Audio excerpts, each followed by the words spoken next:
തവളയിറച്ചി കഴിച്ചിട്ടുണ്ടോ? അങ്ങ് ചൈനയിൽ മാത്രമല്ലെന്നേ, നമ്മുടെ നാട്ടിലും ചില പ്രദേശങ്ങളിലുള്ള ആളുകൾ തവളേനെ കഴിക്കാറുണ്ടത്രേ. മഴക്കാലമായി കഴിഞ്ഞാൽ പിന്നെ തവളയുടെ ചാകരയാണല്ലോ. അതുകൊണ്ട് ഇന്നത്തെ വീഡിയോയിൽ നമുക്ക് 2 തവളക്കുട്ടന്മാരെ ഉണ്ടാക്കാം. ഈ തവള ഇങ്ങനെ നിർത്താണ്ട് പോക്രോം പോക്രോം കരയുന്നതുകൊണ്ടാണ് മഴ പെയ്യുന്നതെന്നും അതല്ല മഴ പെയ്യുമ്പോൾ മാത്രമേ തവള കരയാറുള്ളൂ എന്നും 2 വാദങ്ങൾ നിലനിൽക്കുന്നുണ്ട്. നിങ്ങൾ ഇതിലേതാ വിശ്വസിക്കുന്നത്?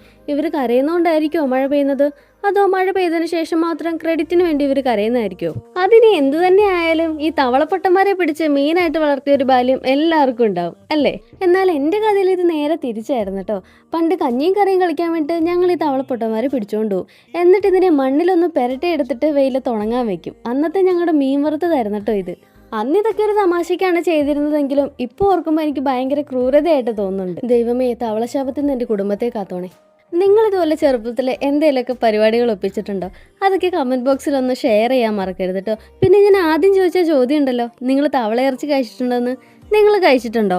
മഞ്ഞ തവളയാണ് കഴിക്കുന്നതെന്നും അതല്ല പച്ച തവളയാണ് കഴിക്കുന്നതെന്നും 2 അഭിപ്രായങ്ങൾ ഞാൻ കേട്ടിട്ടുണ്ട് കേട്ടോ. അറിയാവുന്നവരത് കമൻറ്റ് ബോക്സിലൊന്ന് ഷെയർ ചെയ്യാൻ മറക്കരുതേ. എയർ ഡ്രൈ ക്ലേ വെച്ചിട്ടാണ് കേട്ടോ നമ്മൾ ഈ തവളക്കുട്ടന്മാരെ റെഡിയാക്കി എടുത്ത്.